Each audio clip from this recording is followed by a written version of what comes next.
Selamat datang kembali di channel YouTube-nya Bulita. Assalamualaikum warahmatullahi wabarakatuh. Halo anak-anakku semuanya, hari ini kita belajar lagi ya. Kita belajar di tema 7, indahnya keragaman di negeriku. Subtema 3, indahnya keragaman budaya negeriku, pembelajaran ketiga. Anak-anakku, sebelum kita belajar, jangan lupa untuk berdoa terlebih dahulu ya, supaya ilmu kita bermanfaat dan mendapat berkah. Amin. Anak-anak, meskipun kita belajar dari rumah, protokol kesehatan harus kita jaga ya, dengan cara memakai masker, memakai hand sanitizer, menjaga jarak, mencuci tangan pakai sabun pada air yang mengalir. Sehat selalu ya anak-anakku. Sebelum belajar, ikuti petunjuk ini ya. Berdoa terlebih dahulu. Kerjakan setiap bagian sesuai dengan petunjuk. Silakan bertanya kepada orang-orang yang ada di sekelilingmu, atau kamu bisa menghubungi guru, teman, saudara, dan tetangga jika ada materi yang belum kamu pahami atau kamu mengerti. Selamat belajar anak-anakku. Belajar dari rumah, aku bisa. Tujuan pembelajaran hari ini adalah 1. Menyebutkan keragaman ekonomi di Indonesia. 2. Menjelaskan pengetahuan baru yang dapat diperoleh dari teks bacaan. 3. Menjelaskan arti penting memahami keragaman ekonomi dalam masyarakat Indonesia. 4. Menuliskan informasi-informasi penting yang termuat dalam teks. Anak-anakku semuanya, masyarakat Indonesia sangat beragam dalam budaya, baik dalam suku, bahasa, dan agama. Selain itu, ada pula keragaman dalam bidang ekonomi. Mari kita belajar bersama-sama ya. Keragaman ekonomi di Indonesia bagian pertama. Aktivitas ekonomi terdiri atas 3 bagian, yaitu produksi, distribusi, dan konsumsi. Aktivitas ekonomi penduduk Indonesia disesuaikan dengan kondisi wilayah Indonesia. Sebagai negara kepulauan, wilayah Indonesia meliputi wilayah daratan dan perairan. Wilayah Indonesia juga mengandung potensi alam melimpah, namun potensi alamnya belum mampu dimanfaatkan secara optimal bagi kemakmuran penduduk Indonesia. Sebagai generasi penerus bangsa, kamu hendaknya ikut berperan aktif dalam pemanfaatan potensi alam secara bijak. Apa saja aktivitas tersebut? Kemudian, bergerak bidang apa? Aktivitas ekonomi dalam masyarakat. Berikut adalah jenis aktivitas ekonomi dan bidang ekonomi yang terkait. Yang pertama adalah aktivitas ekonomi di bidang pertanian. Wilayah Indonesia berada di antara lintang 6 derajat lintang utara sampai dengan 11 derajat lintang selatan. Posisi ini menyebabkan wilayah Indonesia beriklim tropis. Wilayah Indonesia mendapat banyak sinar matahari dan curah hujan sepanjang tahun. Kondisi ini pula sangat mendukung aktivitas setiap pertanian. Aktivitas pertanian juga didukung tingkat kesuburan tanah yang tinggi karena pengaruh banyaknya Gunung Merapi. Banyak penduduk Indonesia melakukan aktivitas pertanian.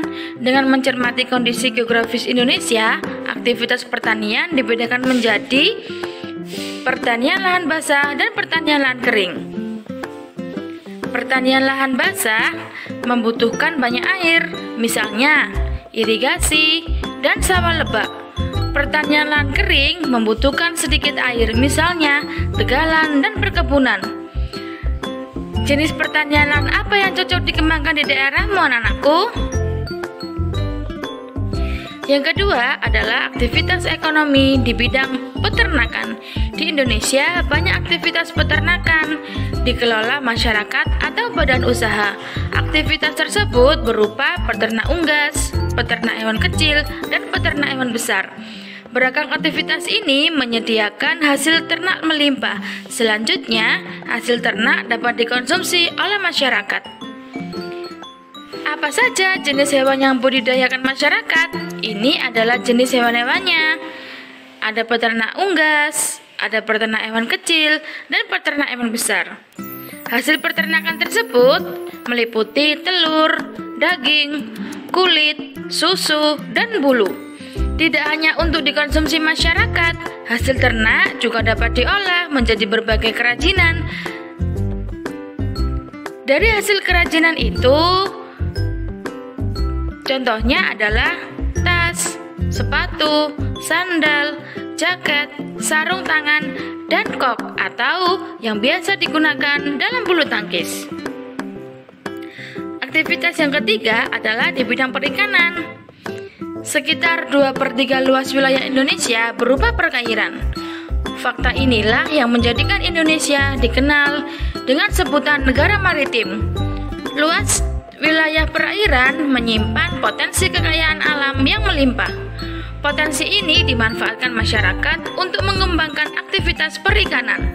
Aktivitas perikanan dilakukan secara tradisional.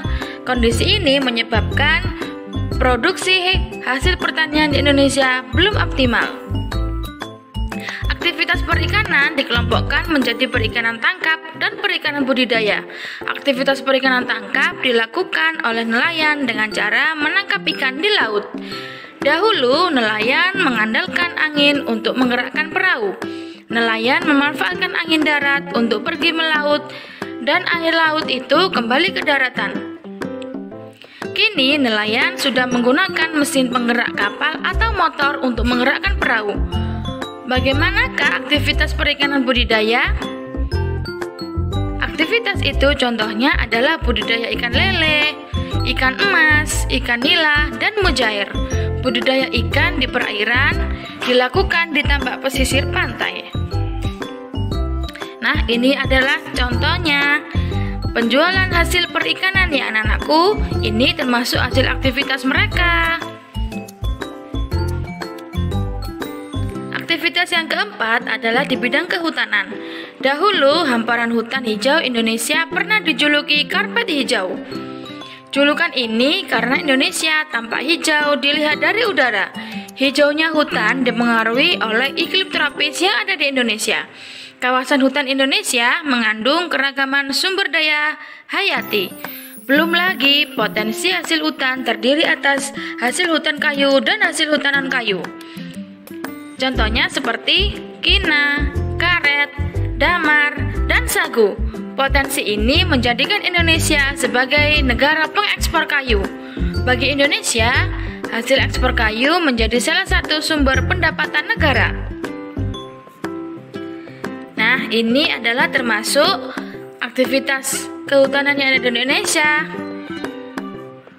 Aktivitas kehutanan juga perlu memperhatikan kelestarian hutan. Mengapa demikian? Karena lestarinya hutan berdampak terhadap kehidupan makhluk dan manusia yang tinggal di hutan. Kelestarian hutan dapat dijaga dengan cara melakukan tebang pilih atau melakukan reboisasi. Reboisasi adalah penanaman kembali pada hutan yang gundul. Hijaunya hutan di Indonesia dapat menjadi paru-paru dunia. Tidak hanya itu, juga dapat memberikan manfaat ekonomis. Hutan juga memiliki fungsi lain. Fungsi lainnya adalah menyimpan cadangan air tanah, penyeimbang iklim, serta tempat habitat flora dan fauna. Bahkan, kawasan hutan juga dimanfaatkan untuk objek wisata. Karena banyaknya manfaat hutan, kelestarian hutan hendaknya selalu kita jaga. Anak-anakku semuanya, perlu kita ketahui bersama bahwa di antara kamu dan teman-temanmu semuanya, mungkin ada yang keluarganya memiliki aktivitas yang sama. Namun, mungkin pula aktivitas ekonomi keluarga lain atau keluarga kalian juga berbeda. Keragaman itu jangan menjadi halangan untuk tetap menjaga persatuan dan kesatuan. Justru dengan adanya perbedaan aktivitas itu, maka semua kebutuhan ekonomi dapat terpenuhi. Anak-anakku semuanya, sekarang kita akan belajar tentang arti penting memahami keragaman dalam masyarakat Indonesia. Keragaman masyarakat Indonesia hendaknya kita pahami bersama sebagai kelebihan bangsa Indonesia yang bisa memperkaya khasanah budaya nasional. Kita harus bisa menerima keragaman dalam masyarakat dengan bijaksana. Dan kita hendaknya bisa menjadikan keragaman yang ada sebagai alat untuk mempererat persatuan dan kesatuan negara Republik Indonesia.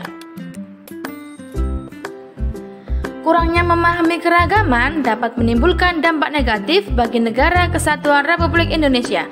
Adapun dampaknya seperti ini ya anak-anakku.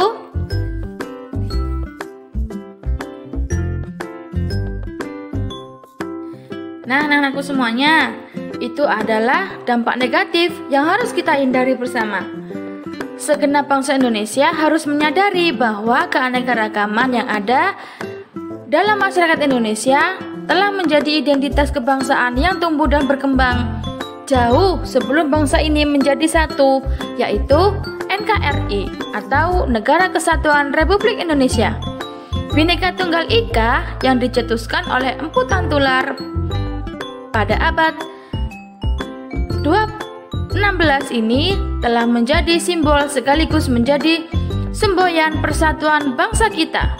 Mulai dari sekarang, Indonesia terdiri atas Sabang sampai dengan Merauke. Oleh karena itu, hendaknya kita harus saling menghargai dan bersikap bertoleransi dalam beragam. Adapun sikap-sikap toleransi tersebut antara lain: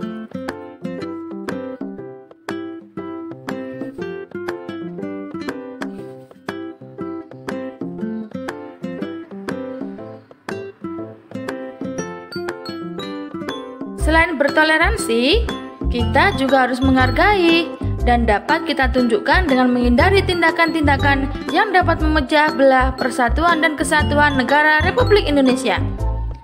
Berupa apa sikapnya anak-anakku? Kita baca sama-sama ya.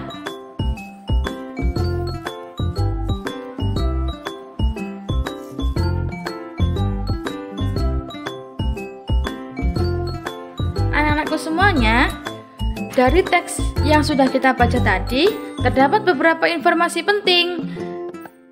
Kita baca sama-sama ya.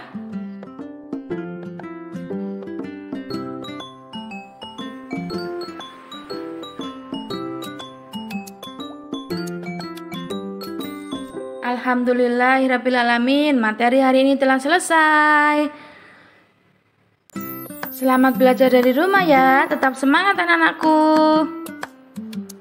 Untuk materi selengkapnya dapat kalian baca pada buku tema 7, halaman 109 sampai dengan 116. Wassalamualaikum warahmatullahi wabarakatuh. Semangat belajar, dadah.